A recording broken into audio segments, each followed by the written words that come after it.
How does a family go from one small bank to running multiple banks, being connected to multiple governments all across the world?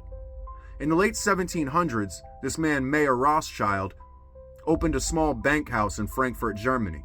But this was only the beginning. You see, Mayer went on to have 5 sons. Amschel Mayer, who took over the Frankfurt original bank location, Nathan, who went to London, Carl, who managed the Naples location, Solomon in Vienna, and lastly James in Paris.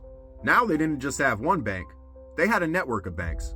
But the Rothschilds weren't just moving money, they were also moving information. You see, they owned a private courier business that was much faster than the government's. So if something big was happening around the world, the Rothschild was some of the first to know. There's actually a famous story about Nathan Rothschild, and when the Battle of Waterloo ended, he was one of the first people to know. The news was very slow to get back to the public, and Nathan began buying up government bonds. And when the news that Britain had won the war came back, these bonds quadrupled in value. And so he made a lot of money. He made his family a lot of money off of the war. So now the Rothschilds are financing governments such as the United Kingdom, France, Austria, Brazil, Japan, and of course, the United States of America. So the Rothschilds were handling massive loans, especially during wars. For example, the Napoleonic War, where their banks in France were funding the French side of the war, and their Paris location was funding the British side of the war. One family profiting from 2 sides.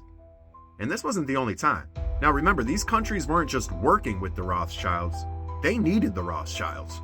And as Europe welcomed in the 1800 industrialization era, banking families like the Rothschilds were involved in a lot of infrastructure projects such as railroads, mining, infrastructure, and energy.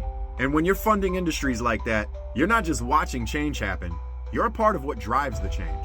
When the 1900s came around, a shift in medication was coming around. More centralized hospitals, formal medical education, pharmaceutical treatments rather than holistic. That shift didn't just happen. You see, it was backed by serious money, and the Rothschilds were also a part of that. And yes, education followed a similar path. More structured, standardized testing for schools. Massive amounts of funding flowing into these institutions. And when you're the one putting the money in, you get to decide what gets taught, and also what doesn't get taught. This wasn't just a family controlling things, but a powerful financial network shaping systems of the world that we still live with today.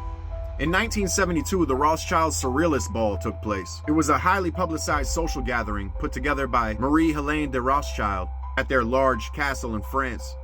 Guests included Guy de Rothschild, Salvatore Dali, Audrey Hepburn, Brigitte Bardot, Grace Kelly, and also Andy Warhol.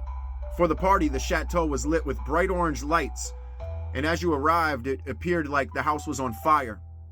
And as you entered, you had to go through a labyrinth, which was supposed to be a mockery of hell, and the staircase was lined with footmen who were dressed as cats, posing in different positions as if they had fallen asleep.